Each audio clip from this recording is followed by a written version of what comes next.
Ashama daawwattoota keenya kun miidiyaa walabummaa Oromiyaati. Qophiin keenya kar'aa amma jalqaba. Qophii keenya kar'aatiin mata duree labsii mootummaa ce'umsaa biyyoolessaa naannoo Oromiyaa jedhu kaabaa fi KFOn labse irratti marii kagoonu ta'a. Marii kana taasisuuf keessummoonni lama as na biratti argamu. Isaanillee Obboo Liban Waaqootii fi Obboo Leenjiso Horooti. Anka isin keessummeessu bayaan sheekoti haga xumura qophii kennatiin akkan waliin turtan isin affeerra. Keessummoota keenya baga nagaan dhuftan. Yaa bayyaan baga nagaan nu edde. Bayaan baga nagaan nu yaada keenya kennannuu fi miidiyaa kanarra mugabbasuu keetti badata guddaa siif qabna.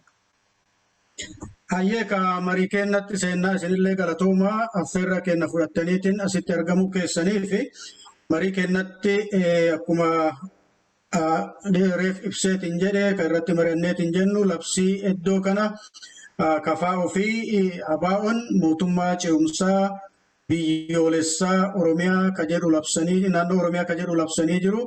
Mootummaan kunillee waggaa 3 fi caffee nama 337 qaba ka jedhu. Mee kana akkamitti ilaaltu? Obbo Liban isinirraa jalqaba. Yaa horii buli mootummaa ce'umsaa labsuun dhagayeera. Waan tokkollee kan namni irratti haasa'u caqasee jira. Waan xixiqqoo tokkollee dubbisee jira. Mootummaan ce'umsaa seenaa ilmi namaa keessatti akka lama dhaabata. Tokko yoo mootummaan jiru tokko kufeetiin jedhe mootummaan haaressi haga seeraan mootummaan uummati filate dhaabatutti mootummaa dhaabatu ta'a. Kun yoo mootummaan tokko bittinnaahee humna loltuutiin bittinnaahee jedheetiin jedhe yookaan popular uprising bittinnaahee jedhe transitional governmentiin yookaan mootummaan ce'umsaa tokko dhaabata. Kun natural historical process jiru. Mootummaan kufee mootummaa uummataan filatame haga dhaabatutti mootummaa ce'umsaa dhaabuun historical process. Ka amma KFO fi ABO'n awaajan kuni kasila jedheen diqqoo garaagarummaa qaba. Mootummaan nutti biyya bulchuu jira. Biyyiti harka keenya bultii jedhu jira. Mootummaan biltsignaa jira. Kan mootummaa federaalaa ofiin jedhu mootummaan biltsignaa jira. Mootummaan kun legitimate or illegitimate ta'uun yookaan seera qabeessa yookaan ka seeraan dhaabate ta'uun dubbii biraati. Ammoo mootummaan kun jira. Kalammeessoo amma tana mootummaa ce'umsaa dhaabnaa ka jedheetiin ABO'f KFO'n labsan. Yaada akkanaa uummata Oromootti dhiyeessuun sababii kenname maali? Yoo jenneetiin jenne biyyiti seenaa gara badii deemuu jirti. Biyyiti seenaa bittinnaa'uu jirti.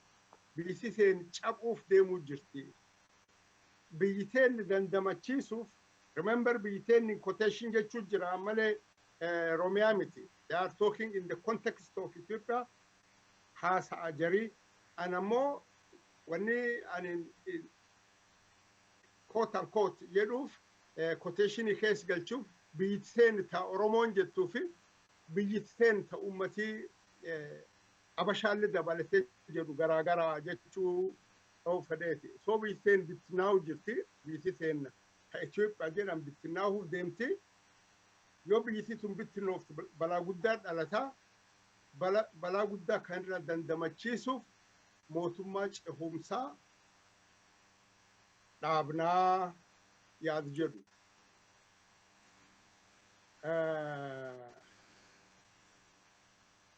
The idea mootummaa ce'umsaa hin dhaabnaa yaadu jedhu kophaa isaatitti yaad jibbamaa miti yaad hamaaniti garuu practicality isaa irratti laaluu qabna yoo laalleet hin jenne dhiba qaba garuu historically this is a new phenomenon seenaa ilmaan namaa keessatti adoo mootummaan tokko jiru mootummaa biraa dhaabuun chapteri haaraa natti fakkaata kanaan dura experience akkanaa an dubbisee hin agarree yookaan biyya rakkoo akkanaa kee baatee dabartee hin agarree ammoo Oromiyaan akkanaan jalqabdeennaan yaadii yaada badaa yoo ta'u baasellee practical aspectiin isaa maal fakkaata waan jedhu waliin investigate godhuu qabna kana ka laalu akkan itti laalu yaadii hamaaniti garuu akkamiin hojiirra oola parallelli jira masan mootummaa tokkotti jira mootummaa haaressi dhaattu isaatti dhaabda mootummaan haaressi kun maaniin mootummaa ta'eetiin hojjeta mootummaan durii hin jiraatamoo hin bada all these issues should be included kana ka laaluu qabnu in detail yoo deemneet hin jennamoo mootummaa yoo hin jette maal qabaachuu qabna maal qabaachuu qabna mootummaa yoo taateet hin jette arm of enforcement qabaachuu qabna territory kan kee protect tolchuuf army qabaachuu qabda air force ground force yoo bishaan galaana akka dhiyaatu taate yookaan bisaan maanyaati akka dhiyaatu taate navy humna sadeen qabaachuu qabda yoo ammoo land locked taateet hin jette humni qilleensaatiif humna lafoo qabaachuu qabda mootummaa yoo hin jetteet hin jette this should be there kana alatti mootummaa yoo hin jetteet hin jette poolisii qabaachuu qabda kan nagaa uummataa eegu kan nama akka wanjaliin hojjetamne eegu poolisii qabaachuu qabda kan bira dabalatee ammoo yoo mootummaan yoo namni tokko wanjal hojjeteet hin jedhe yoo namni tokko seera cabseet hin jedhe mana murtii kattiin adabdu qabaachuu qabda manii murtii kun yoo nama balleessi nam seera cabsirratti murtii dabarseet hin jedhe bakkitti hidhattu qabaachuu qabda ka hiite sun ammoo nyaachisuu obaasuu yoo inni fayyaa dhabe dawaa kennuu fi humsuu hunda qabaachuu qabda so theoretically akkas yaaduun hamtuun yoo jennallee practically diqqoo tarbool deemuu taati yaad jedhu darbachuu fedheeti fayyaa ta'e. Ayyee galatooma obbo Liban Leenjiso mee isinitti deebi'a. Gaafima kana irratti mee yaada keessan daawwattoota kennaaf qooda. Galatoomi bayaan ammallee irra deebi'ee galatoomsin jedha. Gaafiin obbo Liban kaase gaafima bareedaa tokko mootummaan tokko ijaarame yoo mootummaan tokko jigeen booda akkuma bara 1991 ta'e sana namoonni isa jirtan suni dhufanii mootummaa ce'umsaa sun ijaaruu jechuudha tokko isa.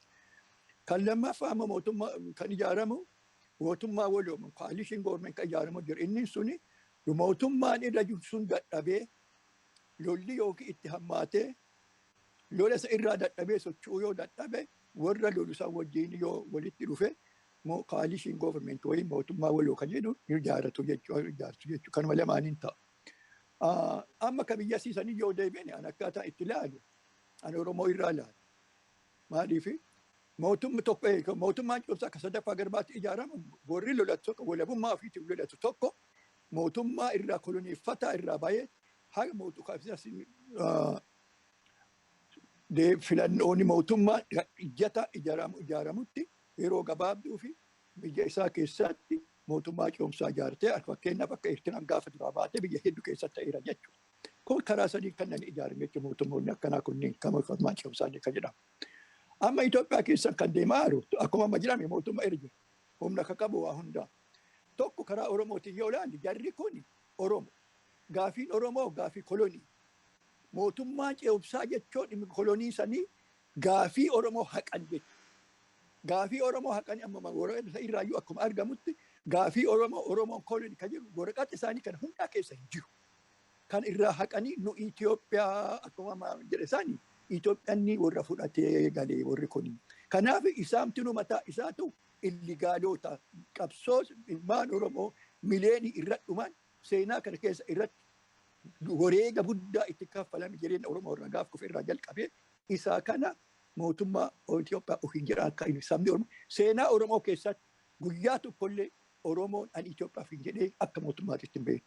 Yoo of duuba deebi'ee ilaalle Oromoon odoo lolaatu kufe. Abashaan odoo lolaatu kufee cabee humnaan qabame bulchan. Akkuma yaadattanu bara 1936 bara Xaaliyaan dhuftee impaara Itoophiyaa qabattu bara Western Oromiyaa Confederation imamu Itoophiyaa fi waliin jaalleen uume addatti rikooginaazi nu beekaa jedhanii League of Nations itti galfatan. Oromoo kan jedhu seenaa Oromoo keessa ani Oromoo kan ofiin jedhe ilma namaa keessa Oromoo keessatti hin argamu. Baalee Waaqoo guutuufa Baaleetti yoo lolan an Itoophiyaa jedhanii hin lolle. Biyya ofiitii biyya kiyya jedhanii Itoophiyaan qabdii lolatan. Jaarraa abbaa gadaa yoo lolaatu akkas. Addi bilisummaa Oromoo yoo lolatu. Sa'aadhaa for the fact ilmaan Oromoo keessa kan lolan. Hagadhaa qabsoo ka godhe. An Itoophiyaa ta'ee Itoophiyaa keessa kan jedhe godhatin jiru. Walabummaa Oromiyaatiin godhatan. Jarri kun lola dhiiga ilmaan Oromootti jissan kan irra darbanii xadha. Itoophiyaa dhaabannaa Itoophiyaa dhaabadhu seera Itoophiyaa rikooginaazi jedhanii Soomicha cimsaa Itoophiyaa keessaa walii hojjenna jedhaniitti ijaaran jechuudha. Kanaaf akka Oromootitti qabsoo Oromootitti wabni itti ilaallu jarri kun illigaalii saba keenya diiguu fi Oromiyaa diiguuf kan ijaarate. Maaliif Oromiyaan qabsoo lolataadhaa Oromiyaa malee nu Itoophiyaa miti. Itoophiyaan dhuftee biyya keenya nurra taa'aa lafa keenya irra jirti qabeenya keenya irra jirti nama keenya hin ajjeesaa jirti isaa wajjin ta'a jetteetiin isaanii diimokiraasiinaa fi federaalaa kan jiru kuni isaanu mataa isaa illigaalii qabsoo Oromooti dura dhaabatu mirmi Oromoo dura dhaabatu jarri kun akkuma abashaan laallamu isaa irra jira kan jedhu qaba. Maaliif jedhu qaban gama kiyyaan. Ayyee galatoomii obbo Leenjiso waa'ee seera Itoophiyaa kaaftee jirta. Labsii ABO fi KFOn baasan kana keessatti lakkoofsa 2 tuqaa daa jedhu jalatti akkana jedha. Seerri mootummaa Itoophiyaa hin fudhatamaa ol aanadhaa maraa ol aanan isaa jedha. Seerri mootummaan ce'umsaa biyyoolessaa naannoo Oromiyaa ijaarru kun seerri nu baafnu kun seera san jalatti bulaa seera konstituushinii seera mootummaa Habashaa jalatti bulaa jedha.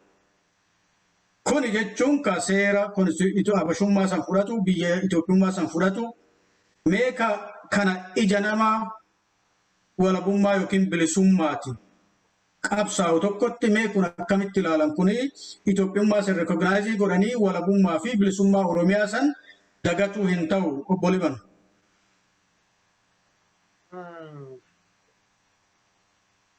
Of course, jechi suni rakkoo mataa ofii qaba. Rakkoo mataa ofii kan qabu maali? Fakkeenyaaf political program ABO 1974 the original political program your article 1A not fakata if I remember right. Maal jedha to form People's Democratic Republic of Oromiyaa jedha. Jechuun maali? Mootummaa ummata Oromoo dhaabuu fi Oromiyaan bilisomte. Artikelii kan keessatti bakka tokkollee wanni Itoophiyaa agarsiisan jiru. Itoophiyaa akka biyya biraatitti Oromiyaa akka biyya walabummaaf qabsoo godhachuu jirtuutitti yoo bilisoomteetiin jetti kan godhaa jedheetiin daarekshinii agarsiisa. Jechi ammatiin nu dubbifte kuni Itoophiyaa rikooginaaizii godhee Itoophiyaa gaditti as a regional state seera Itoophiyaa hin cabsin baafannee bullaa jedha. Bakka biraatitti ammoo maal jedha agaraachin wode adagaa እየሄደች ነው waan jedha Oromiyaa moo ta gara adagaa deemuu jirtu tuni Ethiopia ta rakkoo keessa bu'uuf deemuu jirtu. This has to be identified. Yoo laallees hin jenne as occupied territory of the Ethiopian Empire akka biyyi qabamtee jirtutti yoo Ethiopiyaa rakkoo kee buute Oromiyaallee rakkoo kee buute. Oh, that is obvious. Sun beekamaa waan namni mormuuniti. Garuu ammoo biyyittii ta'een yoo asettees hin jettu Ethiopia jechuu kan kee malee Oromiyaa jechuu keetiin. As deebisee ammoo gargalteetiin seerri nu baafnu seerri Ethiopia jalatti bulaa. Seerri Itoophiyaatiin ka wal danqu, seerri Itoophiyaatiin ka wal gufachiisu hin tahuu jedhu. Kuni jecha hin dheenne hin dhokanne malee hin dheenne jedha sun fakkaata yoo laaltees hin jettu. Maaliifi wanni mul'atamaani yoo seerri Itoophiyaa kan cabsin taate yoo biyyittii ati biyyiteen jettu Itoophiyaa taate ammoo as gargalteetiin mootummaa ce'umsaa ta Oromiyaa dhaabnaa yoo ati jetteetiin jette yaadi kun lamaan obviously fuul keessa wal deebi'a.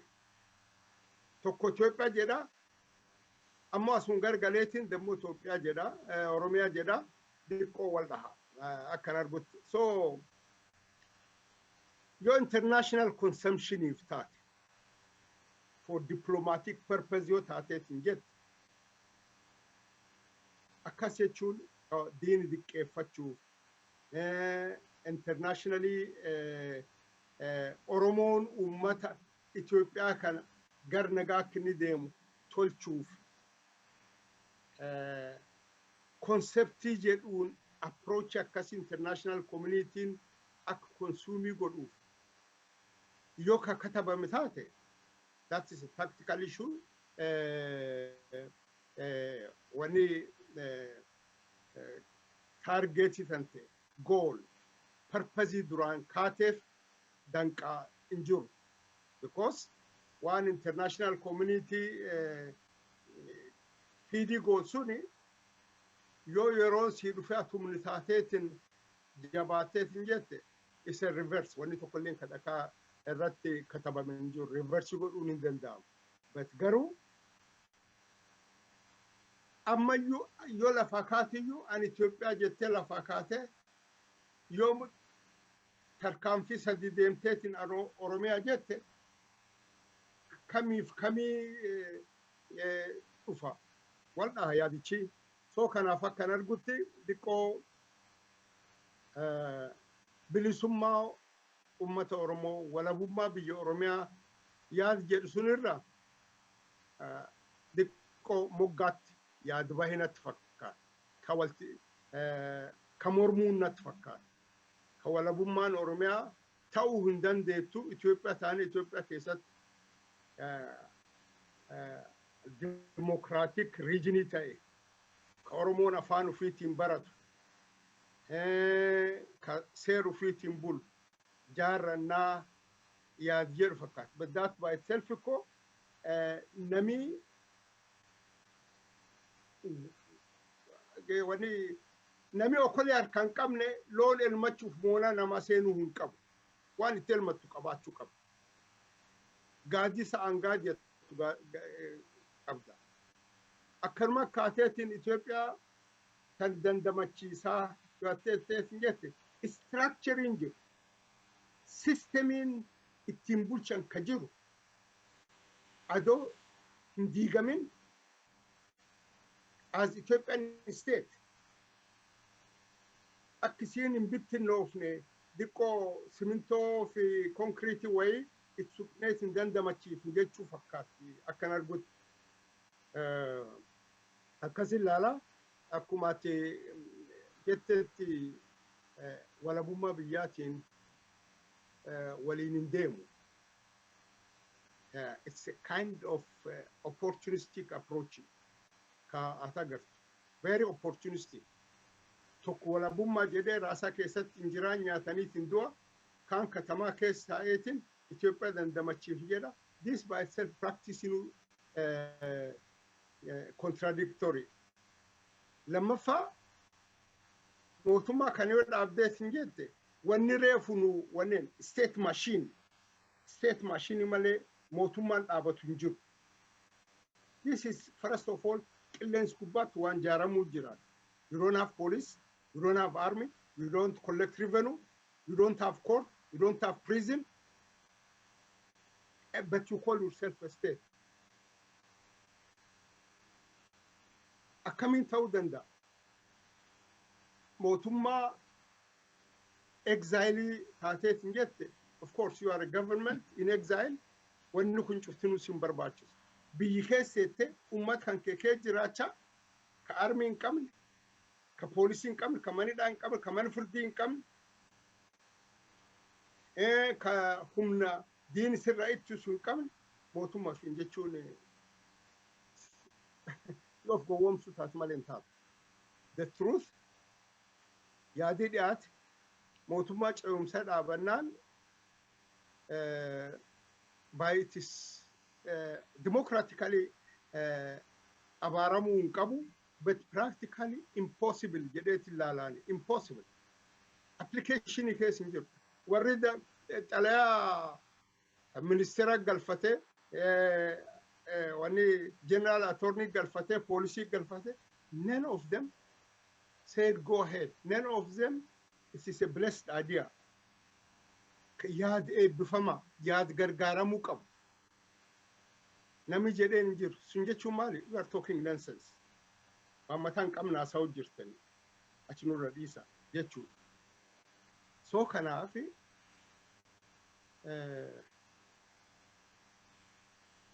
walabummaa Oromiyaa irraa gocha fagaate, gocha walabummaa Oromiyaati walitti araarsuuf boorsi dhibu ta'a.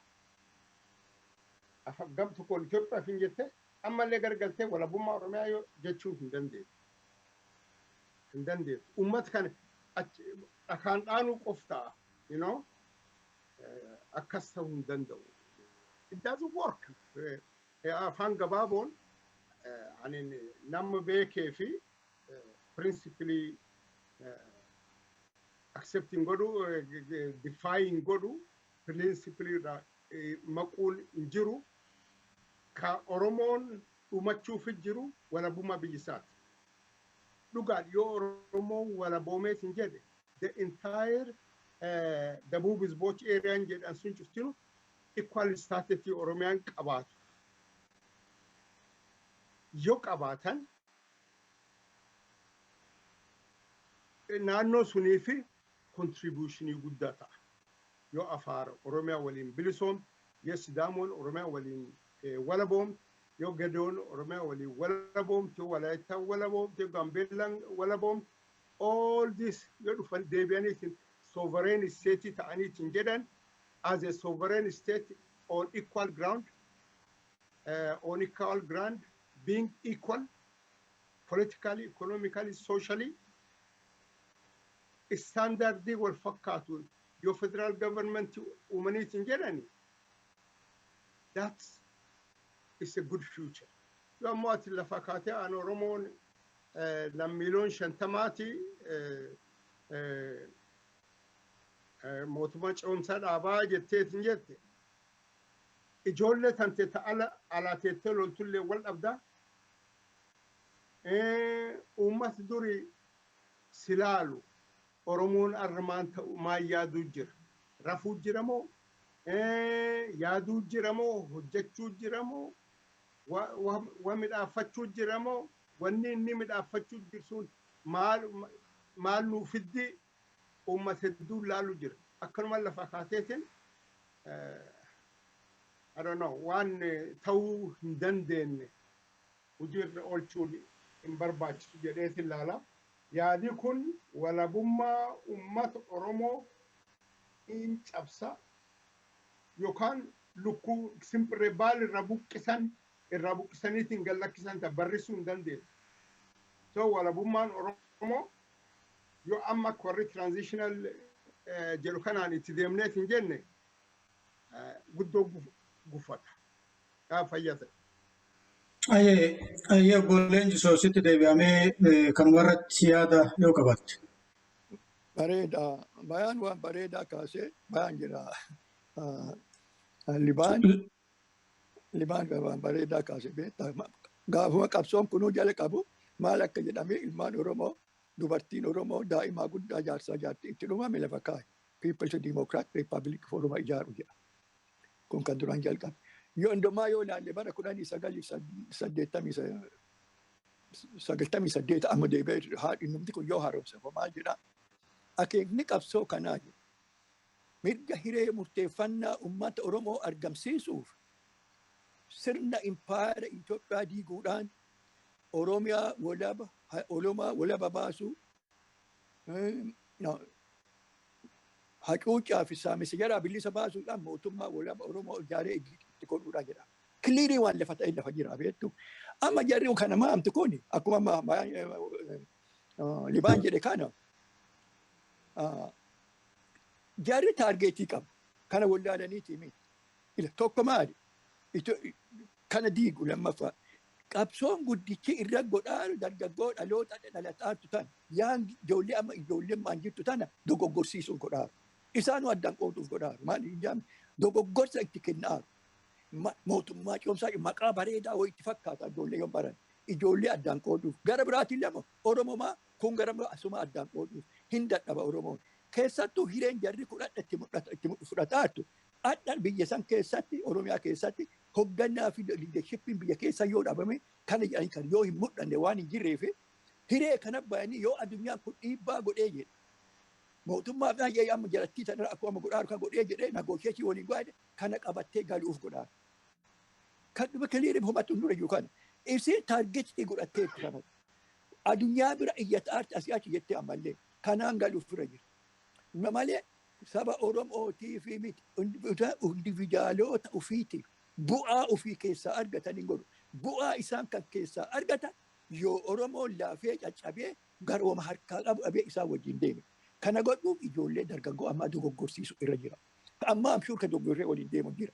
Jarri kun qabsoo Oromoo dura dhaabataa ijaaramee seenaa keessa waan hin taane godhaaru jarri kun.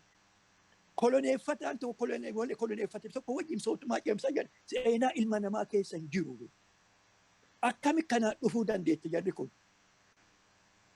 Seenaa kamiin nutti nu arginee hin beekne isaan jala dhokatee isaantu qabaa lafa jala. Waa addunyaa keessa ilmi namaa addunyaan kun akkuma beekamu kolonii jala urga kufe godheera. Garuu qabsoo godhee hundinuu kolonii jala qabsoo godhee bar Irooppiyaan akka jiru baay'ee qabame kun hundaa akkasiin ta'e. Maaliif nu arganii haadha kanaanii gurraatti haadha biyya keenya qabatte. Gurraachi ta'anii isaan wajjin taata moo akkam Irooppaa akkoo kan wal kolonii godhee addaa yaa'ee miti. Kanaaf ka'uudhaan kun dhugaan nu kan jedhu qabsoo Oromoo dura dhaabatuuf godhamaara. Kanaaf irra malee haalli isaan deemanii ayyaallallattummaanii akkamiin itti ol dhiyaannaa aangoo wayii bu'aa wayii keessaa arganna kan jedhu malee bu'aatu qabsoo Oromootiif fiduuf hin deemne badii guddaa qabsoo Oromootiif seenaa Oromoo keessa waan hin jirre seenaa haaraa dhalatee bi'aa hin jiru waan ani akkuma mayya seenaa Oromoo keessatti seenaa ilma namaa keessatti wanti akkana saba koloneeffate keessa baay'ee waliin mootummaa jaadha jiru argamee hin beeku dhagamee illee hin beeku kuni dogoggora olaanaa hamaa tokko dogoggora doojana shira itti yaadamee hojjetame dogoggora ayyuu miti shira yaadamee itti yaadamee hojjetame jedheen imaama amanaanii. Ayyee kaa galatoomamee ammallee labsuma san keessa achuma turraa labsuma san irra turraa labsuma san keessatti wanni tokko ka arge ummata Oromoo ka jedhu hin jiru achi keessa labsiisan keessa. Ummata Oromiyaa jedhe. Kuni amma warri Habashootaa kana yoo fudhattaniitiin jettanii ummata Itoophiyaa jedhaa malee ummatoota Itoophiyaan jedhina. የኢትዮጵያ ህዝብን tokkicha የኢትዮጵያ ህዝብ ummata Itoophiyaa jedhaa malee የኢትዮጵያ ህዝቦችን jedhina nu tokko ummata tokko ka jedhu. Kunillee akkas hin fakkaatu ummata Oromiyaa yoo jedhan Amaara haa ta'u gosa biraa achi keessa jiru saba biraa achi keessa jiru kana hundumaa walitti qabee uummata Oromiyaa jaatirraa dubbatamoo maali garaagarummaan uummata Oromiyaatii fi uummata Oromoo jechuun garaagarummaan isaa maali? Maaliif uummata Oromoo jechuudha labsa san keessatti akkamitti hubattu isin? Obbo Liban. Atimmaan gaafila deebiftee beektaa? The master race or the colonialists maal jedhanii Ethiopia hizb jedha and hizb nenni jedhan and hizb yoo taateet hin jette afaan Oromoo namni uummati afaan Oromoo dubbatu hin jiru jechuudha. Uummati afaan Tigree dubbatu hin jiru jechuudha. Uummati afaan Afaar dubbatu hin jiru jechuudha. Uummati afaan Sidaamaa, afaan Walaayittaa, afaan Kulloo Kontaa, afaan Kafaa, afaan Gimiraa dubbata, afaan Gaambeellaa dubbatu hin jiru jechuudha. Uummati afaan Amaaraa dubbatu callaa jira. So that is one bandira, one haymaanot. Nami Islaamin jiru, Waaqeffataan hin jiru, Christian, Orthodox Christian qofa jira, yookaan Christian qofa jira. That was the principle of andism. Waan jedha suni, wanni isii reflect contentiin isii waan kan of keessaa qabu. Qaanqaa, haymaanot, bandiraa tokko ta'e, ka ummati aadaa tokko qabu, itti bulu, content jedha. የኢትዮጵያ ህዝቦች jetteet hin jette warra afaan ofii qabu, warra aadaa ofii qabu, hedduutti Itoophiyaa keessaa Itoophiyaa mootummaa Itoophiyaa jala bulaa jechuudha. Yes, kan fuuneetiin yoo Oromiyaa hizboች የኦሮሚያ ህዝቦች ጀነት እንጀነ የኦሮሚያ ህዝቦች ጀነት እንጀነ የኦሮሚያ ህዝቦች ጀነት እንጀነ ማንጀቹ የኦሮሚያ ህዝብ in purely ኦሮሞዎቹ የኦሮሚያ ህዝቦች ጀነት እንጀነ including the colonizers ወራ አዳ ከጨብስ warra afaan kee balleesse, warra amantii tante tuffatu, warra namummaa kan kee tuffatu, Oromummaa itti warri jedhu, warra sullee dabalataa jechuudha. Bet qabsichi kan inni deemuuf warri sun dabalachuu adoo hin tahinu, warri sun ofirraa balleessuuf, ofirraa kaasuuf qabsoon kan godhamaa jira. So Itoophiyaa hizbochuu jettees hin jette, የኦሮሚያ ህዝቦች ወጥተት እንጀት there is no difference ኢትዮጵያ ህዝቡ ወርጀዱን ወኔ አስገርገር ጅብቱ እንጂ simply semantic ጀች ዲቆ ገርገር ጅጅሩ ወኔ የቹ ማለ ኑ ኢትዮጵያ ራ የቹዳ ወኔ ሚኒንግ ሂከብራይን ቀቡ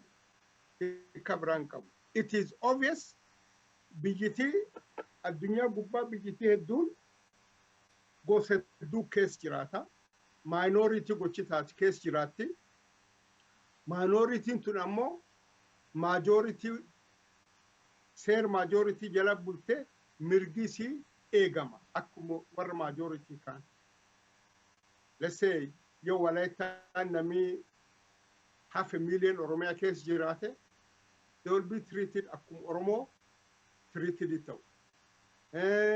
yo amarti milioni tokko jirate gaaf Oromia wala boomteet injet yo feet galt yo feet ammo seer Oromo edde aada Oromo kabajje Oromia keessatti jiraachuuf injir. This is normal in a colonial country. Kenya case, Ingilizi, at least close to 500,000. Nami citizenship Kenya for the taking Jew.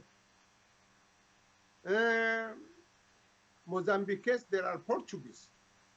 Angola case, there are Portuguese. Garu, they are citizens.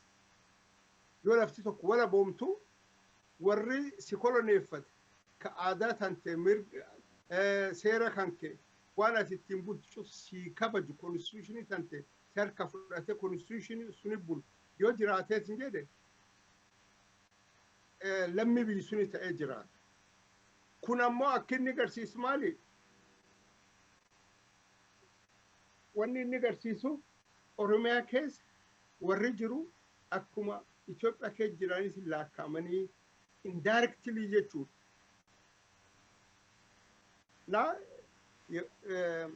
Walabummaa Oromiyaa justify hin godhu jechi kun lafti sun ta Oromoo jechuutti hin jiru. Duriyyuu gaafa Itoophiyaalleen jiraatanii gaafa mootummaan cehumsaa warra jedhamtu sun dhaabattellee hin jiraatan. What is the difference? Garaagarummaan maali? Suni wanni namni arguu hin danda'in, wanni nulleen deebisuu hin danda'in sun. Biyyi keessa qophii akkamiitiin waan kanayyuu tissuu danda'u, waan kanayyuu hojiirra oolchuu danda'u. All these are opaque sitti mul'atu. Akki waan kan hojiirra oolchaniin sitti mul'atu. Hayyee galatooma Leenjisoo gara keessan deebi'a. Jechuma san irratti uummata Oromiyaa ka jedhu san yeroo duraatiif uummata Oromoo ka jedhu suni lagatamee uummata Oromiyaa jiru kuni warra biraa gammachiisuu yookaan bohaarsiisuu warra akka Sidaama yoo jedhu Amaara jechuu kiyya. Akkasitti Sidaama yoo jennu Amaaraan Sidaama jennaa naannoo keenyatti isaan gammachiisuu yookaan bohaarsiisuun ta'u. Garbaaree galatooma ammallee siin jedha. Dubbifti tunuu kanaaf ta'e kan durumaanuu uummata Oromiyaa jechuun nama hundaa isa keessa jiru jechuudha. Tokko ilaaka waa lama addaan baasuu nu barbaachisa ammallee. Jarri kun kalkuleetii godhaa hojjetaa waan waldaalanii beekanii itti yaadanii jechoota jedhan godhaa. Akkuma amma nama ittiin gowwoomsuuf godhaa. Fakkeenyaaf maaliif uummata jedhan maaliif saba maa jedhuu dadhaban. Garaagarummaa uummataaf sabaatitu jira. Saba jechuun uummata jechuun people of society jechuudha. Saba yoo jette nashi.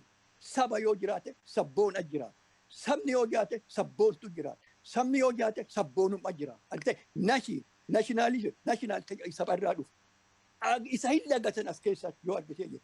Uummata jiru. Uummanni large people ta'uu danda'a. Hedduu ta'uu qunnaaf gaggaarii hin qabne isheen faciisu jechuudha. Eenyuunuu ta'uu danda'a. Nashi yoo ta'e saba yoo ta'e select out Oromoo nashiin jechuudha. Nashiin Oromoo fudhatte jechuudha.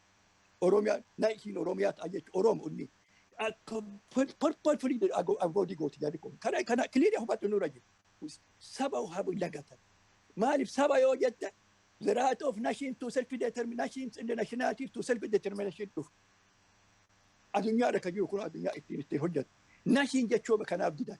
Kanaaf saba uummata people society jedhu kanatti nu deebisanii purposefully word jecha kana itti fayyadaman jechuudha. Liban qajeela malee fakkaate ittiin nama gowwoomsuuf ittiin nama sobuuf namni hundaa achi keessa hin jiraam ittiin appiilii ittiin godhanii beektaa.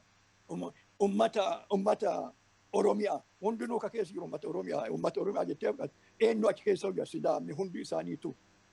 Kana argitee inni eenyu akka appiilii godhaaran argata. Isaanitti illee appiilii godhan namni isa keessa jiru hundaa Oromiyaa keessa jiru kan isaan jedhaaru. Kanaaf jarri beekaa avoodii godhe beekaa irraa deemu beekaa golgiti.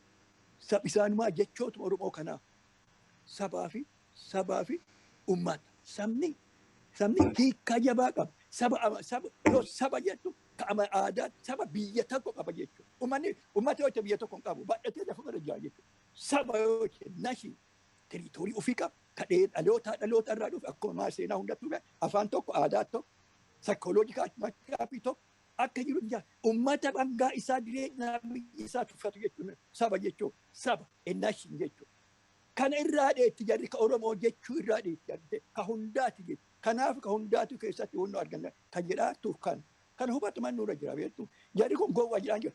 Eetii kalkuleetii muuf jarri godhaan. Jarri dhugamaanuu jarri kun farra qabsoo Oromoo dhaabattee warra ibsaa. Haarayaami farra yeroo dheeraa duuba deemnee waan biraa haasa'uun barbaannu mana seenaa dhachoo deebiin waa hedduu warra kan himuu danda'a. Ka amma garuu ammumarraa yoo kaane kun kana fakkaata. Oromoon mamni Oromoo keessa jiru hundaa Oromiyaa akka hundaati. Kan abbaaratti illee appiilii kun Oromoon ammoo ingilii warra kaan hubannoo hin qabne ingaluu maalak jedhanii fuudhaan galaaf jiru ummata Oromootti fakkaata gaarii Oromiyaa keessa jiru jechuun hundina isaati ummata saaba footti kanatti understanding gooneeti wanti deemamaa kun hamma keessattuu warroota hubannoo qabne irratti kan paartii deemsifamaa kun appiilii wayi iyyannoo warra abashaatiif galfataa kun isin deessuma keessa jirtu keessanii bitti kun jedhaaruuni kanaaf ani dhugaattu kalaalu jechootuma sabaaf dhiisuu suni ummata fiiguu sun hiika kana kan jenne Oromoon argatee keessaa namni kana dhaggeeffatuus akka isaan gowwoomsuuf deemaa hubatu irra kan yeroo qaban gama kiyyaa. Ayyee galatooma obbo Liban gama keessan deebi'aa reef dubbii keessatti xalayaa mootummaa addi bilisummaa Oromoo mootummaa ce'umsaa akka ijaaruuf deemu xalayaa nu beekaa jiraniitiin mootummaa naannoo Oromiyaa amma badhaadhinni bulchu kanatti kennatanii poolisii federaala poolisii Oromiyaatitti illee galfatanii nu beekaa jiranii xalayaa itti galfatanii xalayaa sanachi fuudhanii darban badaasi jedhanii jettan. Kanaaf ammallee yoo taate warri tolii badii warra mootummaa ofiin jedheetiin naannoo Oromiyaa san bulchutu jira. Labsa kana keessatti akkamitti kana bira akka taran wanni ka'e tokko hin jiru mootummaa jedheetiin ka jiru kana bira darbanii akkamitti mootummaa biraa irratti ijaaran labsa kana keessatti wanni tuqame hin jiru. Akkuma maaksa Oromoon jedhu kormi lama onaa tokko keessan bulu. Kun mee akkamitti ilaaltu bulchiinsa achi jiru sanii fi qaama ijaaraa deemu kuni waliin akkamitti ta'uu piraaktikaalii akkamitti dhuga oomuu danda'a haala otoo mootummaan biraa jirutti jechuu barbaadeeti.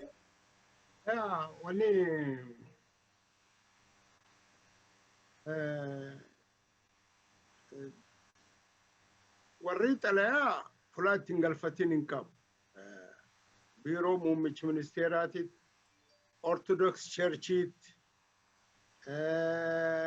Federal Poolisiitti, Federal Office of Attorney Generaliitti, even Defense Ministry waan kan goonaa sababiin waan kan goonuuf Itoophiyaan diigamuuf deemtii akka Itoophiyaan hin diigamne tolchuufi kan hojjannaa jedhan. Oromiyaan baduuf deemtii miti. Ummati Oromoo miidhamuuf deemaa miti. Itoophiyaan disintegrated ta'uuf deemtii. The glue yookaan simintoon Itoophiyaa ammata walitti qabu mootummaa ce'umsaa ta'a. Oromiyaan dhaabduu, Oromoon dhaabduu waan jedhaati. This is exactly parallel to the government existing. Mootummaa am jiru tanaani wal dhaattu deemte. Wal dhaattu yoo deemtee sin jette ani mootummaa yoo fin jette silree fuullee ganama jedhee ture. Yoo mootummaa fin jette waan mootummaas tolcha qabaachuu qabda. You can write anything or waraqata waan feet katabuun dandeetti. That's not a problem. Hujii roolchuutti ammoo waan ittiin hojjettu meeshaa qabaachuu qabu. Yoo lafa qotaa jettee obruu obradhaa midhaan maasaa qotadhaa jette moofar qabaachuu qabdaa, qambar qabaachuu qabdaa, mii qambaraaf moofaris sun barbaachisu qabaachuu qabdu. Qotiyyoo gindii sun harkisu qabaachuu qabdu. Yes, mootummaan akkas. You cannot be a government without a court. You cannot be mootummaa ta'uu hin dandeettu. Yoo mana seeraan qabaatin, yoo manidhaan qabaatin, yoo poolisiin qabaatin, yoo humni ittisaa hin qabaatin, adoo haq feet maqaa midhaagaa feeteen uf yaamte ati mootummaa ta'uu hin dandeettu. So wanni mootummaan ammaa tan biyyi bulchuu jiru taph ijoollee xiqqooti dhiisa jedheeti wanni inni waraqata isaanii achi xarapheezaa irra buusee dhiiseef waan ta'uu hin dandeenye kanaaf dhiise. So ani parallel mootummaa ce'umsa dhaabnaa mootummaa akka fedhu nama jeessi kan biratti mootummaa abbaa fedhu gurra qabee hidhu kan biratti mootummaa adu'atuwan balleesseen walti qabeetiin concentration campus geessu kana birteette mootummaa ce'umsaa dhaabaa yoo ati jette ani taphanatti fakkaata. Gaaf nu ijoollee xiqqoo gara biyyan itti dhaladhee kana gaaf ijoollee xiqqoo waan tokkotti ka hiddii waan jedhanii jira firee mukaa takka guuranii loon jenneetiin ittiin taphanne. Na yoo fedhamoo qixii ittiin taphan qixii qaartoo waan jedhanii jira kachoolleen tapha ijoollee xiqqoo tokko kaatiin adoo taphattu hiddii taa walirraa malaan guurratu. Mootummaan akkasiin malaan namirraa fudhatu jira. Mootummaa yookaan filannoon fudhatta yookaan ammoo humnaan fudhatta. Mootummaa ce'umsaa dhaabeetiin Itoophiyaa dandamachiisa, Oromiyaa dandamachiisa. Ani beeku, ani hin argutan, nanatti mul'atu. Waldhaattu deemuu hin dandeettu akkuma kormuloonii kaati jettee kana. Abbaa irreetitti mootummaa malee kan irree hin qabne mootummaaniti. So kun yoo nama sobuuf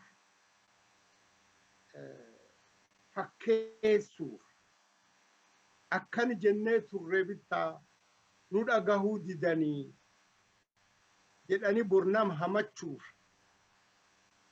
yoo taate malee yoo dhugaa walitti dubban practically ta'uu hin danda'u. Mee tumniti Oromoon arra mootummaa tan biratti mootummaa ce'umsa dhaabattuun. Laf kophee miili mucaan xiqqayyaan kalee galgal dhalat miil tokkoon irra jechuu hin dandeenye adoo hin bilisoomsin ardii abbaan dhibiin harkaa qabu irratti mootummaa ce'umsaa dhaabaan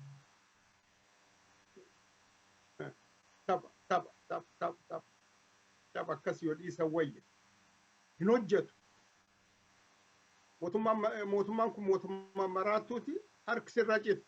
Mee halkan kaleetiif halkan guyyaa dheengaddaa ilmaan Tigree taa Itoophiyaa keessa gara dhibii bittinnooftee nigdiin tagarii achuma dhalattee achuma guddattee tagarii afaan Oromootiif afaan Oromoo beeku afaan Tigreetiif afaan Amaaraa beeku walqixxee ka afaan Sidaamoo fadba afaan Walaayittaa fadba cufa guuraniitiin afaan keessatti hidhuutti hin jiran nama waraana keessa hin jirre Tigree waan ta'eef kun ammoo mootummaa dhaabnaa jedha. Mootummaa maaliin dhaabde? Namni ati mootummaan kun tiitee miti beeka harkaan akkaan gootuuf irra gusi. Mootummaan akka abbaa ijjeessuu danda'u biratti mootummaa akkana dhaabnaan naaf taphaa jaraaf ammoo dhugaa ta'uu hin dandeetti. Ammoo karaa dhugoomsanii nu garsiisuu danda'u qabu. Nu garsiisuu danda'u qaban. Malee it's not a propaganda. Propaganda hojjetu propaganda ka hojjetu ka practical ta'e kana milleen sirraa fudhatee itti amanu kana milleen sirraa fudhatee lubbuu fi kennuufiif uf qopheessu ta'uu qabu. Malee waan isaan callisaniitiin afaan qabnaaf jedhanii waan hojjetan. Kun tapha kana I don't know. Akkuma ummati Oromoo tilaalu hin beekan immoo naafa xiqqoo tapha fakkaata. Ayyee ka qophii kanallee wani dhiyeessineef uummanni Oromollee haqa jirtu haa hubatuu fi dhugaasan mootummaa ce'umsaa namni jibbu hin jiru. Mootummaan ce'umsaa akka itti ijaaramu qaba. Fakkeenyaaf Sudaanii yoo isaan Sudaanii kibbaa yoo fudhanneetiin jenne waggaa jahaaf uf bulchaa turte. Haga waggaa jahan san booda laalaniitiin yoo barbaade referendamii akka baatuuf. Yoo haala akkasii san keessatti biyya ofii dhuunfatanii biyya ofii qabaataniitiin yeroo gabaabduuf haga referendamiin godhamuuf biyyuma san jalatti ofiif bulchaa jiraatanii guyyaa referendamii geessan murtii godhaniitu uummanni murteessutti ta'uu hin danda'u ofiif bulchuu hin danda'u mootummaa ce'umsaa yookiin immoo yeroo hin danda'amu. Garuu suni warra humna qabu. Eertiraalleen akkasuma beeka. Eertiraalleen 91tti biyya ofii dhuunfatteetiin jettus haga 93tti wanna majala turte Itoophiyaa majala turte maqaaf ufiif bulchaa referendamii godhatteetiin haga addunyaan fudhatteetiin biyya addaa ta'uu isaanii raggaasanitti jecha. Haala akkasiisan keessatti numarri keenya yunjibbinu haala amma ummanni keenya hubatu qabu haala amma deemaa jiru kanatti mootummaa ce'umsaa ka jedhamu akkuma isin jettan kun hin hojjetu hin ta'u waan hin taane waan hin fakkaanne uummatatti fakkeessuuf labsa kana baasan ka jennu ummanni akka hubatuuf. Leenjiso isinitti deebi'aa samarratti gaaffii reefu san irratti itti fufi. Akkin bareedaa qaba. Liban kun immoo kana fixeera dina fakkaata. Wamanni jedhe sanii. Beektaa yoo Liban waa jedhu jecha Libaanii takka na yaadachiisa bara Loondoon jedhe takkaati Itoophiyaan diigamu irra jirti takka Abashaa iyyisiise takka yaadadha beektaa yaadachiise. Jarri kun ammoo kan warri kunniin bara yoo sanii Liban maaliif akkana jedhe warra jedhaa ture beektaa jarri amma akkana hojjette kunniin warra yoo san maaliif akkana jedhe Itoophiyaan akka maaliif kana jedhe jettee yaa warra ture warrumti kun beektaa kan mootummaa ce'umsaa kun hin barbaadanii jarri kun adoon akka itti bata jarri kun Itoophiyaanistoota maali warri akka mufaranii yoo assimileeted group biyya san keessatti Oromoo waluu hin beekan afaan Oromoo dubbatu malee Oromoo malee jarri kunniin assimilated urban people urban katamaa keessa warra guddatee dhate family imagine nama uf yaadachuun nurra jira Oromoo durga Abashaa jaakufee waggaa 150 guutuu darbee nama hagamtu kana keessatti akka assimilated ta'illee beekuun nurra jira assimilation kana family assimilated yoo ijoollee isaanii maal akka ta'u hubachuu danda'u nurra jira more of Ethiopian sidaan eenyuba Amaara caalaa yoo ta'u kanatu nu rakkisaadha warri akkanaa kun warra akkasii assimilate ijoollee kildireenus assimilated group of family wal fakkaatanii jechuudha assimilate kan kanatu waa akkanaa nuuf fidaa akkuma jedhan hojjatee hin danda'u qilleensa irratti haasa'u namni tokko akkuma jedhan humna qabu humni hin jiru biyya keessa amma saawusi Suudaan yoo fudhatte humna biyya ofii dura guddaadha kuullee ofiin qaayitti dhiisaa waggaa ganaa oguusaa jiru akkuma Eertiraa sanillee jechuudha achiin booda normaal federikoo sabni kee filata jechuudha. Kun isaa miti argite completely wama yaaduma sanuu hin qaban Itoophiyaa achi yaada garaan qabama gara biraa sammuu morra kanaa keessa hin jiru.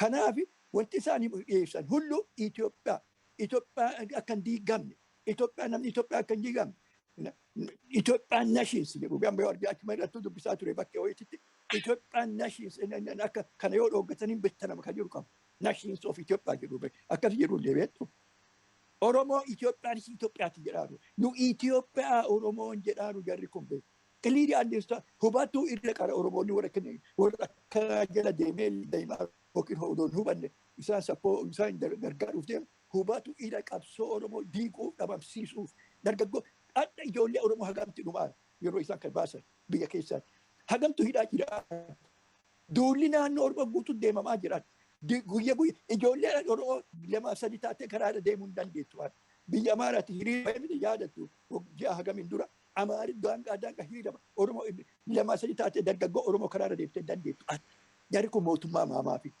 akkana jarri kun kanaaf mootummaa ce'umsaa qilleensa irratti dogoggorsiisa saba keessa oofuuf addunyaa keessatti illee kunoo Itoophiyaan dhoofsisuuf duudhaaru malee Oromoo bandiitu hammeenna qaba malee bu'aa tokkollee hin qabu. Kanuma jedhuu barbaada. Hayyee mee ammallee labsa ABO'n waxabajjii 25 baase tokko halaallu. Labsa waxabajjii 25 baase san keessatti waa'ee mootummaa ce'umsaa Oromiyaa odoo hin ta'in waa'ee mootummaa ce'umsaa Itoophiyaa haasa labsan. Wanni jedhu dandamachiisuuf akkuma jettan biyya kana dandamachiisuuf mootummaan yeroo tokko interim wanno arrangementiin tokko kamaraa ammate haa uumamuu jedha. Ka Itoophiyaatti irraa haasa amma ka Oromiyaatti miti ka Itoophiyaatti san irraa haasa. Ka uumamu kun immoo Federal Democratic Republic of Ethiopia Salvation Government yookiin Federal Democratic Republic of Ethiopia mootummaa dandamachiisaa ka jedhu san.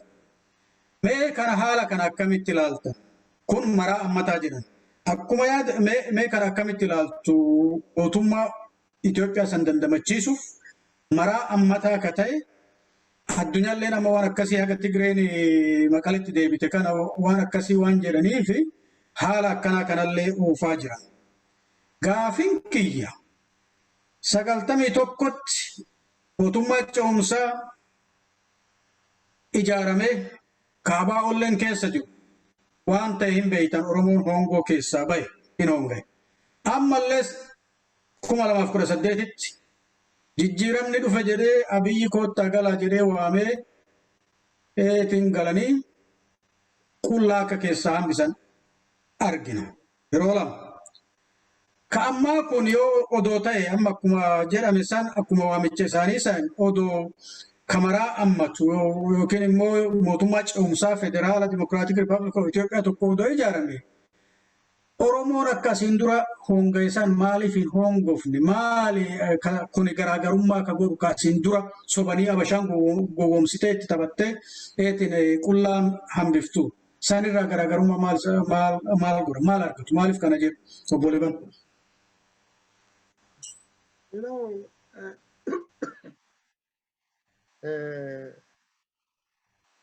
Wanni ati kalee jette waan arri jettu walitti yoo hidhaa qabaate sila baay'ee bareeda. Kalee walabummaa Oromiyaa jettee arra ammoo Itoophiyaa dandamachiisaa yoo as jetteetiin jette sii dubbat kanayyuu yoo waan dubbachuu jirka hubattu taate si rakkisa. Mootummaa ce'umsaa ta Itoophiyaa dhaabnaa yoo jedhan mee waan qote bulaan keenya hojjetu tokkoon wal fakkeessuu fedha. Qote bulaan maan tolchaa mukloomii tokko muree muka burtukaanaa keessa akkan kahee akkan tibee waltidee muki kun walit guddatee firee burtukaanaa ta hin mi'oofne ta akka loomiillee hin kuroofne produusi godha. Burtukaan dansaallee miti loomiillee miti. Grafted waan ta'e diqaalaa waan ta'e uume. Siyaasaan yoo diqaalaan hojjetame assimilated jedhe Leenjisoon warra ol fudhate jecha. Yaa siyaasaan mulaatoon hojjetame. Fakkeenyaaf mulaatoo jechuun maani? Nam tokko ka sanyiin isaa abbaan Amaara haati Oromoo. He's a mulatto. He's not pure Oromo. Diqaala. Nam tokko ka haati Somaalee ka abbaan Oromoo yoo fudhattee sin jedhe he's a mulatto. Adii ta'uu dirqama hin qabu. Abbaan isaa Arabaa ka haati isaa nama Afrikaa taatoo he's obviously mulatto. So namooti warra akkanarra dhalatanii eenyu gargaaruu yoo jenneet hin laalle eenyu gulbahuu yoo jenneet hin laalle always the master race. Akkasitti Afrikaarra dhalate Portuguese koloneeffatti keessatti Portuguese gargaara. Ka Ingiliiz ka Xaaliyaanirra dhalate abbaa Xaaliyaanirra dhalate Xaaliyaanii gargaara. Ka Ingiliizirra dhalate Ingiliiz gargaara. So ummatii siyaasa Oromoo keessa warra akkanaatti baay'ata. Warra afaanii baafate girrisaa jedhee Oromoo yaamu kuni yaadoo pure Oromoos. Warri Itoophiyaa dandamachiifna. Mootummaa ce'umsaa Itoophiyaa dhaabna jedhu kuni is purely walabummaa Oromiyaatii fi bilisummaa uummata Oromootiin gargar wal hiikanii jiru, gargar bahanii jiru. They have divorced, gargar bahanii jiru. Warra akkanuma akka eetiin diid keessa deemu. yoo yaada akkanaa ka Itoophiyaa dandamachiisu qabaatan warri kun maaliif filannoo keessa hin seeniin? Why? Filannoo keessa man seeniin? There is no problem ikko. Eegi Oromiyaa walabummaa asii kan feene taate automatically biltsiginnaa galaniitiin biltsiginnaa keessa taa'uu qabanii turan. Yoo Oromoon uummata guddaa maqaa Oromootiin nagadneetiin aangoo arganna yaadii jedhu hin jiraatin, what they are doing is what biltsiginnaan hojjetu. Itoophiyaa fayyadu malee Oromoon fayyadu. So kanaaf wanni ilaalamuu qabu, wanni hubatamuu qabu. Itoophiyaa mootummaa ce'umsaa dhaabsifnaa yoo asetteef hin jedhu istiraakcharii asirra dhaabsuun mukreefu sin jedhu qabadhu ka muk burtukaanaa ka muk loomii kee dhaabaniitiin wanni jedhan. Still istiraakchariin jiru ka Amaaraati, ka Nafxanyaati. Wayyaaneen dhuftee beeki istiraakcharii sun hin jijjiirre. Achumirratti wadibdeetiin xiqqoo fuul qaqqajeelchiteetiin ittiin hojjetaa baasan. They didn't change. Dargiin they didn't change. Cosmetic change qofitti gooteetiin akkas goote. So yoo mootummaa ce'umsaa Itoophiyaa dhaabdu, you don't see fundamental change.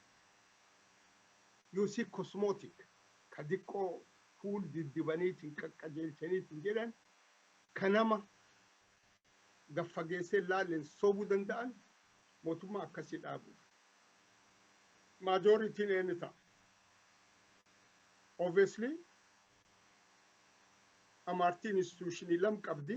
Institutionii lamaa sun mootummaa sun keessa bakka argachuu qabdi. The church and the political institutions. Amara. Institutionii Tigray bakka argachuu qabdi. Well, the Mulato Oromos bakka argachuu qaban. Warri fakkeessaniiti maqaa Oromootiin naggaadan bakka argachuu qaban.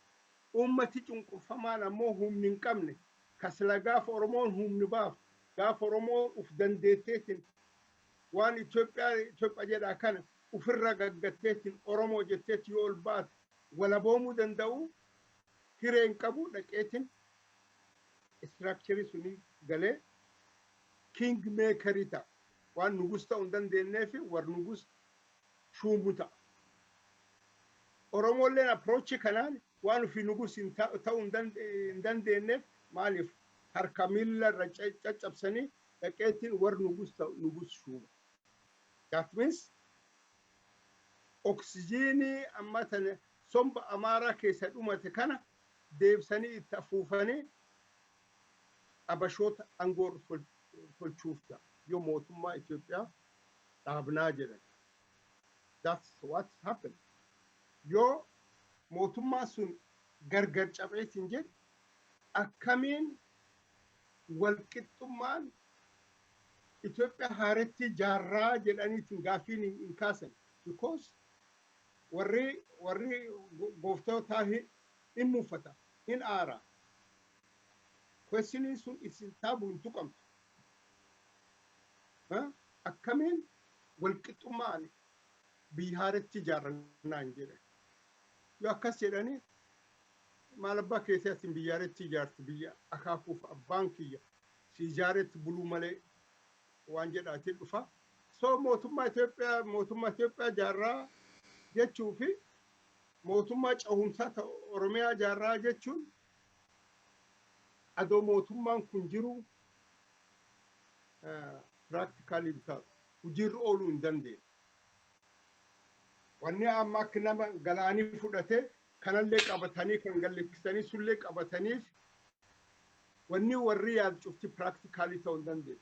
Honestly gatta'anii analyze godhanii gatiiwwan kana maali hagam nu kaffalchiif lubbuu namaatiin hagam nu kaffalchiif lubbuu qabeenyaatiin hagam nu kaffalchiif kan yoo kaffalleetiin jenne maal arganna jedhanii cost analysis godhanii cost analysis sunin gara application deemuun hin jiru. Yes, let's take easy exit. Ethiopia jenne hajiraannu. Ummati rakkoo keessa jiraate bilisoomuu baate maqaa isaatiin eegin nu bakka tokko geenne suni nu gahaa yaad jedhu fakkaata akka hiyyatu. Most probably I'm not 100% akkinni hin hojjennetti amanaan yaadi kun. Totally impossible. Hag mootummaan kun jiru. Yoo mootummaan kun kufe coalition government dhaabachuu hin danda'u. Coalition government yoo jenneet hin jenne it is different from transitional government. Coalition government paartota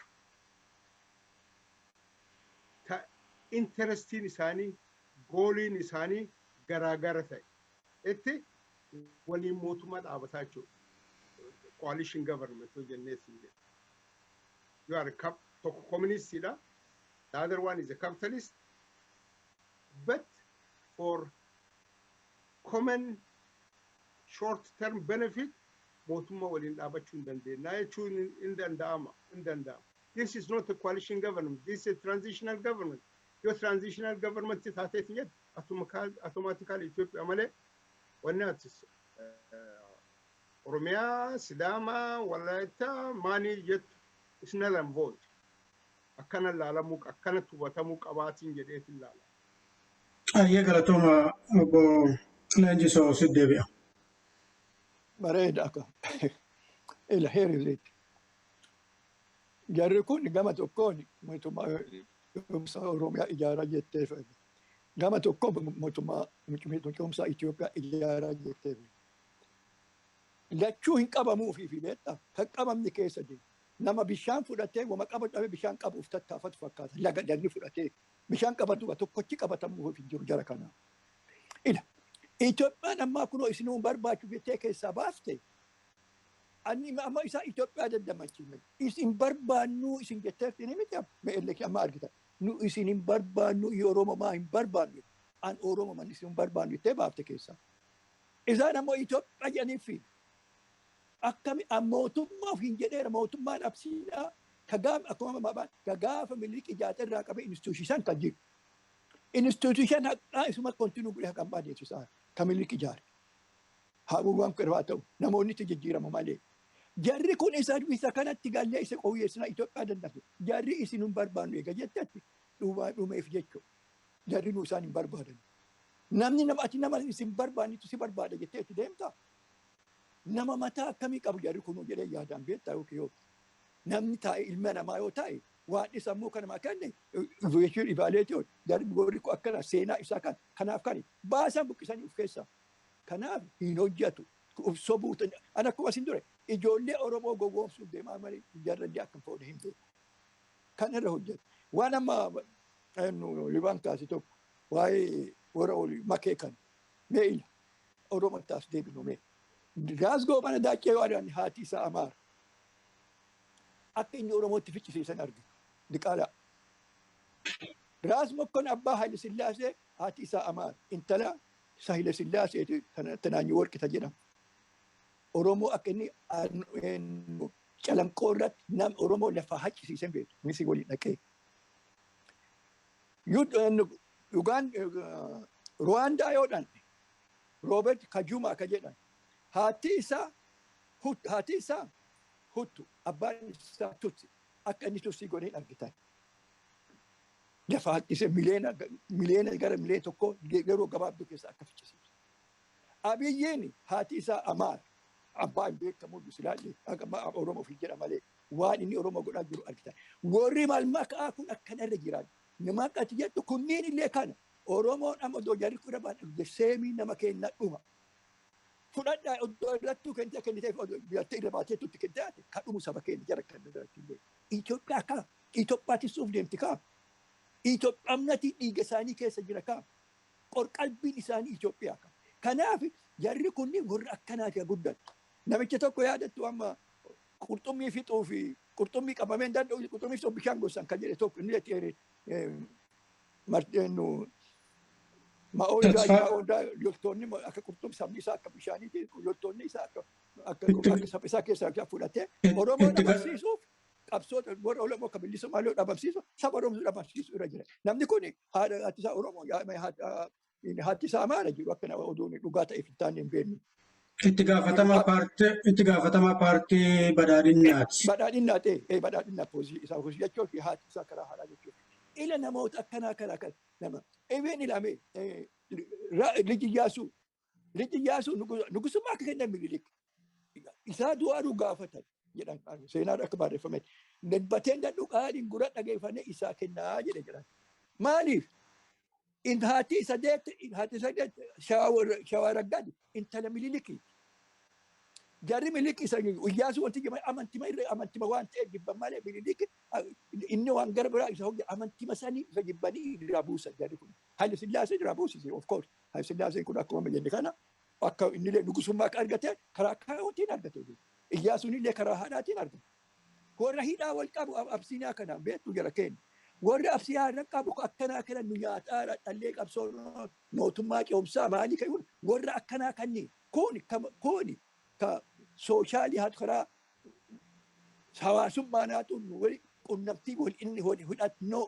abashaa waliin qabu kana warra akkanaa kana Oromoo rakkisaara odoo Oromoon akka dhiigni isaa jigaa jiru ka dhiigni Oromoo itti dhagaan isaan kan dhagaan mootummaa ce'umsaa Itoophiyaa tiksu Itoophiyaan dandamachiisu Itoophiyaan maaf dandama impaadii dandamachaa beekaa seenaa ilma namaa keessatti mee seenama ilma namaa keessatti the first empire ka jedhan 2350 jalqabe jedhanii akaadiyaan empire achirraa qabee haga dhaati dhuma isii kun Raashiyaan dhumte kun dheengadda nu biratti miti ta haftaa empire Itoophiyaati be Itoophiyaa tana qabirraa harka nu jirtu isii tana tiksuu warra deemu empire hundinuu ka empire tiksuuf hin deemne jiru tattaafatanii dhuma irratti madadhabu ka deemaaru kana nu keessatti hubatuun Itoophiyaa dandamachiisuun hin danda'amu.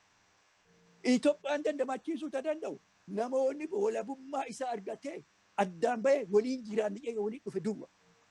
Sabni garaagaraa akka sartiin Ameerikaan isteetii biyyi garaagaraa yoo waliin dhufe duwwa kana godhuuf ati kan duraa walabummaa Oromiyaatiif qabsoo olaanaa godhamu irra. Oromiyaa walabummaa ofii gonfatee biyya isaa ijaarratee akka biyyaatti nama abbaa barbaade waliin ta'uu danda'a. Fedhii saba isaatiif ati murteessituuf saba Oromootiif. Dhaabni tokko murteessuuf. Aboon kun kam bakka hedduu citeera inni nuufi aboo kam kana baasa. Guruupiin tokko kun hojii deera. Ka qajeelaan fadidaa. Nu akkanaan yoo sabni Oromoo nuuf finne jedhaan. Aboon kun kam kana jedhu. Dhaabni kun bakka hedduu baheera. Dhaaba bakka hedduu bahe tokkochi bakka keessaa bahe kana oofu. Morri kana oofu ka yeroo dheeraa kana oofaatu. Asiin dura ajandaa nagaayee warra Tigireef dhiyeessee bejarri kuni. The same group bejarri kuni. Tigireef ka qabse sagantaa adda bilisummaa Oromoo ka jijjiiree 2004 jarri kuni. Ka kana dhufee amma beekanan ajandaa nagaa kufe harkaatti namni wadhatu jiru hojja ka gara biraatiin dhufu garaa. Jarri the same groupiin kun 2010 oosaa irratti paraadaam shifti jedhanii dhiyeessan. Waan paraadaam shifti maal jedhanii dhiyeessan oosaa irratti kun beekaa. Walgeetti kana iskoolaarii isaanii walii jedhan kun qamallee kun mootummaa ibsaa keessa jira. Qabsoon Oromoo akka duriitti deemuu hin danda'u ka Itoophiyaa ta'eera. Kana irraa qara Itoophiyaa dhurii jira kayyoo kooti waan achirra jiru. Muruun guruupi makaan gara biraatiin dhufne warra akkanaa kana qabsoo Oromooti sadarkaa tokko yoo dadhabinduuf tokkoon darbu tokko yoo ittuma darbu imatti deemu ammallee. Baduu dhumarratti impaayirri seenaa ilma namaa keessatti sabni tokko impaayira tiksee deemee hin beeku, impaayira dandamachiisee hin beeku, impaayira jiguu irraa hambisee hin beeku, impaayirri seenaa hireen isii murteen isaa isii hinkamu diigamu duwwa. Seenaan addunyaa kana Itoophiyaa ta'eef seenaa addunyaati kana mul'isa. Seenaa addunyaati ala nu uumaa ka gara bii uumnee wanti uumnuuf hin jiraatu. Kun hubatu waan nurra jiru. Warri ilmaan Oromoo dargaggoo yaangi dhaloonni kana hubatuu danda'u jira. Seenaa akka dhibaniif seenaa dubbisu impaayiriin dhiigamee hin danda'u.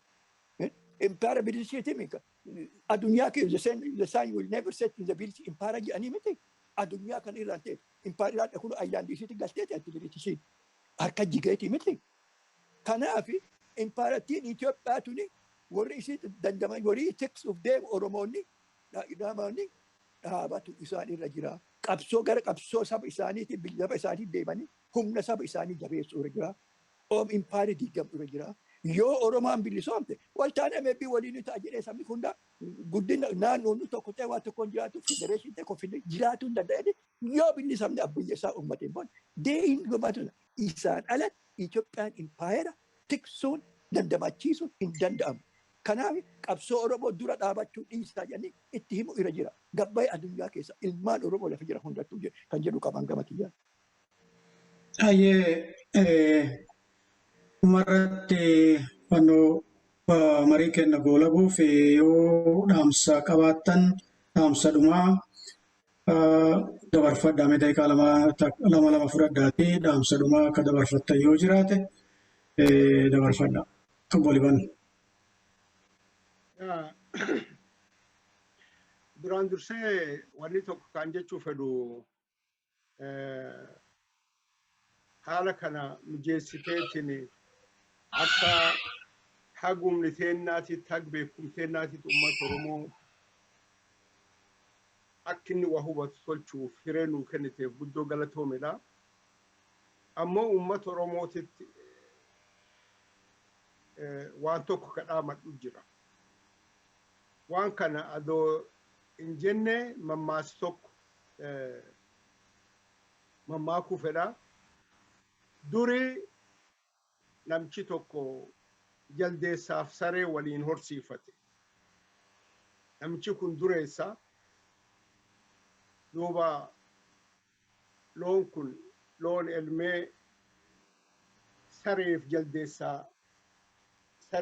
jaldeessaa aanan gombootti naqee walitti kennaaf. Jaldeessi maal godhaa?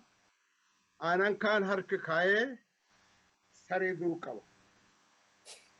Sareen harki jaldeessaa irraa abdii jaldeessi aanan gomboo keessa direct dhugaa. Sareen ammoo harki isaa irraa yoo harki gogeetiin jedhan malee harka kaayee dur qaba. Wanni ta'uu jira, wanni Oromoo tolchuu jiran kana. Warri gomboo keessaa yookaan qorii nyaati qabdu keessaa nyaachuu jiru. Harkuu fi midhaaniin tuttuqe kaan akka Oromoon arraabu tolchuu barbaada. Dhugaa agarsiisuu didee akka inni hawwii callaan jiraatu, akka inni maqaa callaan jiraatu, akka inni soba dhugaa tolfateetiin jiraatu yaada akkasiitti deemuu jira. Oromoon dammaquu qaba. Ammallee wanni ani argu Oromoon dammaquu qaba. Waan walabummaa Oromiyaa jedhan ilmaan namaa, ilmaan Oromoo, ilmaan qaaliin, ilmaan namii haati dhaltee fulaa keeyyachuu hin dandeenye lubbuu ofiitti kennite. Meeqaatamiin laakkaa'uu hin dandeenye. Jiddugala laakkaa'uu dandeenye, Baalee Farsii keessa laakkaa'uu dandeenye, Harargee keessa laakkaa'uu dandeenye, Wallaggaa keessa laakkaa'uu dandeenye, Booranaa Gujii keessa laakkaa'uu dandeenye. Ilmeen namaa ta uummata kanaa dhukkub, ta uummata kanaa madoof, ta uummata kanaa jedhanii injiraan nyaatan, ta uummata kanaa jedhanii xiitiin nyaatan. Likkiin qabu. Hawwal ilmaan suni ta lubbuun jirtu cufti arrallee yoo walabummaa jedhaniin booti. Yoo bilisummaa uummata Oromoo jedhaniin booti. Maali? Ilmisii ka waan sunii du'eef yaadate. Dheengaddaa guyyaa 3-4 dura waggaa tokkoffaa caaluu yaadannoo ture. Yaadannoo sun irratti haati manaa caaluun boota. Haati Hacaaluun boota. Abbaan Hacaaluun boota. Hariyyootii isaa hin boohan. Namni gurbaa sun jaalachuuftiin boota. Gurbaan sun ammoo sababii nu du'eef waan tokko qofa. Abbaa isaa duroomsuuf hin doone. Haadhi isaa warqii gurraa bituuf hin doone. Suuqii nama dhaqe saameetiin hin doone. ummati Oromoo bilisoomuu qaba. Oromiyaa walaboomuu qabdi. Akkiyya taani mootummaan kun Oromoo itti bulchu karaaniti jedhee otoo dubbatu xiitiin nyaata. Yes kakaleessaa haa yaadannu. Kafagoo baaroo maalii jennee lakkoomsuun cuftinu mee fagoo la ture haa ifan. Kakalee kaa caalu laala. Kakalee Shaashamannee keessatti waraani mootummaa uummata fixeennaan xiyyiitii itti gargalcheetiin ijjeeseetiin du'e Huseen haa yaadannu. Just warra kalee dhumate. So Oromoon yoo garbummaa keessaa bahuu fedhe yoo akka uummata Oromootitti akka ilmee namaatitti boonee bilisummaan jiraachuu fedhe qabeenyi isaa irratti abbaa itti ta'uu fedhe biyyi isaa irratti abbaa ta'uu fedhe biyyi isaa irra mootii ta'uu fedhe Oromoon dammaquu qabaa mootummaa kana hidhannoon dur dhaabatee mootummaa Oromiyaa dhaabachuu. Akka amma yaad siyaasaa akka dur gurguranii dhadhaa dibaniitiin fuul midhaasaniitiin arra mootummaa Itoophiyaa ceesifnaa bor ammoo mootummaa Oromiyaa ceesifnaa jedhaniitiin gargaggalchaniitiin wanni godhan yaadii urgaahaan kuni keessi isaa ciraa qaba. Keessi isaa Oromoo dhukkub inni du'uun uf keessa qaba. Oromoon uf eeggachuu qaba. Wanni Oromoo baasa mootummaan istiraakcharii mootummaa ilmaan Abashaa ilmaan Minilikidhaaf caccabuu qaba. Achiin duubatti uummati walaboomti biyyittii isaa walaboomti uummati bilisoomti mootummaa federaalaa dhaabachuu hin danda'a. Maqaa yoo fedhe muka jedheeni haa yaammatu biyya san maqaa yoo fedhe Itoophiyaa jedheellee haa yaammatu maqaa fedhaa ta'uti qara uummati bilisoomuu qaba. Biyyittii isaa walaboomuu qaba. Yoo Oromiyaan walaboomti yoo Afaar walaboomti yoo Sidaamaa walaboomti yoo Gambeellaaf Kafaa walabooman yoo Walaayittaa walaboomti yoo Gadee walaboomti. That's a big power. Gaafas qimaan taksii walaboomtu gargaaruu dandeenya. Nu Amaaraa miti nu jeesuu jiranii jette iyyuu jirti. Nu Amaaraa miti nu jeesuu jiran nu fixuu jiranii nu kuushii jetteetiin iyyuu jirti. Agoon akkas iyyuu jirti. Then yoo uummati kun bilisoomeeti mootummaa ofii dhaabateetiin jedhe whatsoever ilmaan Minilik uumte yoo jiraattellee yoo laf qabaattellee landlocked laaf guduunfamte ta'a. Then fedhitante jalatti si buluuf qophaa'e. Qara duraan dursinee Oromiyaa walaboomte harka galfachuu qabna. Suniif uummati Oromoo jaaramu, uummati Oromoo tokkoomu, uummati Oromoo hidhateetiin hidhannoo isaa sun jiir oolfachuu danda'uu qaba yaad jedhu qaba. Wal malee fira dhibiin qabu Oromoon yoo waliin dhageenye taate yoo gorsi kennaniif hin fudhanne taate dhageetti dhabe malee dhagaa himan hin dhabne jettee gaabbuun borsin barbaachisu Oromoo. Adoo sitti himamuu yoo ta'uu diddeetiin jette miidhaan sirgeetti sitti fidee jechuu fedha. Oromiyaan walaboomti. Karaan dheeraa haa ta'uuti malee Oromiyaan walaboomti. Uummati Oromoo hin bilisooma. Waan halkan nu qopheessiteef galatoom doktor. Ayyaatillee wayyoome Liban Leenjiso dhaamsadhumaa daawwattoota kennaaf uummata Oromootiif dabarfadha. Bareeda galatoomee tokko ammallee kan jedhu gabaabamatti gaafii nama kunni Itoophiyaallee dumarkoota jedhuu fi yookiin Oromoo keessa mootummaa ce'umsaa ijaarsu kun saba Oromoo hin ilaalu. Seenaa keessallee waan hin jirre waamuu ta'a. Sabni Oromoo waan seenaa keessa hin jirre hubatee sabni Oromoo saba humnaan qabame saba garboonfatamee koloneeffatamee walabummaa isaa gonfachuun tokkummaan ka'uu isarra jira.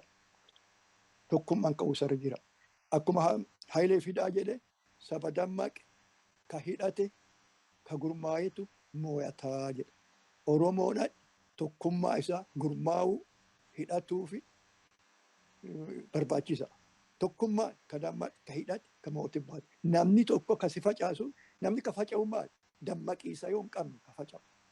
Sirratti illee ka taphatu diinni dammaqiisa yoo hin qaban isa dogoggorsiisu.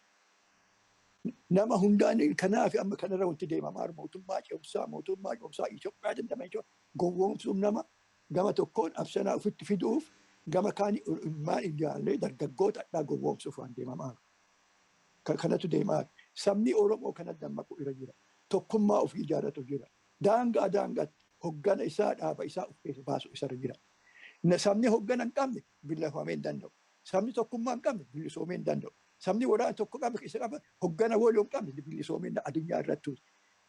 Waliin dhufee tokkummaa hoggana isaa ka biyya ofiillee baafatee kaayoo ofii ka biyya walabummaa irra wal gurmoosee wal ijaare sabni Oromoo Afrikaa keessa akka sabaatti kophaa lammaffaa. Kanama gaddisiisu kana.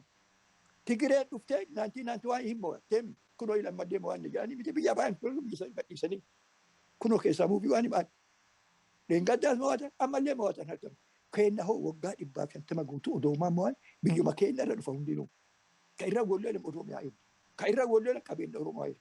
Oromiyaan hiyyoomtee kabaarratti hojii hin qabaan ka lafa qabu irraan qabu saamamee bittii isaa lafti isaa qabeenyi isaa ofii walii harkaan tokkummaan humna wanti jedhaniif kan tokkoomuun humna tokkummaa irratti dammaquun humna dammaqiin irra hidhatuun humna kun sadiin guutamu irra kan irra hoggana qabaatu irra jira.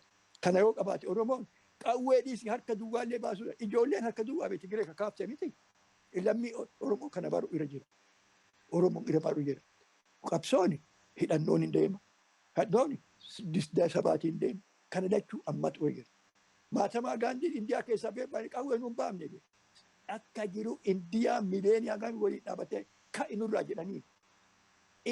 Ka'inurraa Indiyaa irraa kuyiit Indiyaa jedhanii biriitichi hin biru.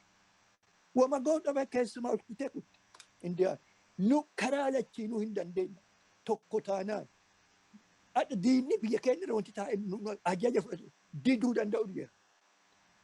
Itti gurguruu dhaabuu irraa bituu dhaabuu jira. Qotee nyaachisuu dhaabuu jira. Biyya isaa keessa dhaabuu deemuu dhaabuu isarra jiru. Dhaabuu danda'u isarra jiru. Diinni dhufee wanti biyya kee keessa deemuuf hin jiru. Nama baatu tuqaa jechuu miti. Nama si keessa jiru tuqaa jechuu miti. Namni nagaan si keessa jiru hin jiru. Akkuma nullee biyya addunyaa keessa jiru Oromiyaa keessa sabni hin jiraatu. Namni akka namaatitti nam tokko dhufee qotatoo naggadatee jiraatu. Nu rakkinna kennaa misa. Diinni garuu jala bobbuluu irra jiru. Oromiyaan biyya of dandeesse tokko Afrikaa keessa tokko sabni Oromoo lammaffaa addunyaa Afrikaa keessa guddinaan humna isaati hundarra humna fiitifatu irra jira jedhaanii saba Oromootiin qabsaa'ota Oromoo lafa jira hundatu tokkummaa keessa ijaaraa jira. Ka amma deemu mootummaan ce'umsaa Oromiyaa diiguu fi tokkummaa Oromoo diiguu fi nama waan tokkummaa Oromoo diigu dura dhaabadha. Tokkummaan keenya humna. Humni keenya nama tokkummaa irra kan jedhu jabeeffatu barbaada galatoomaa. Hayyee keessummoota keenya Obboo Liban Waaqootii fi Obboo Leenjiso Horoo ammallee dachaa irra deebi'ee affeerraa keenya fudhattanii marii bareedaa kana uummanni keenya daawwattoonni keenya hubannaa siyaasaa Oromoo akka qabaatu marii bareedaa kana nu waliin taasisuu keessaniif ammallee irra deebi'ee dachaa wayyoomaa galatoomaa isiniin jedha.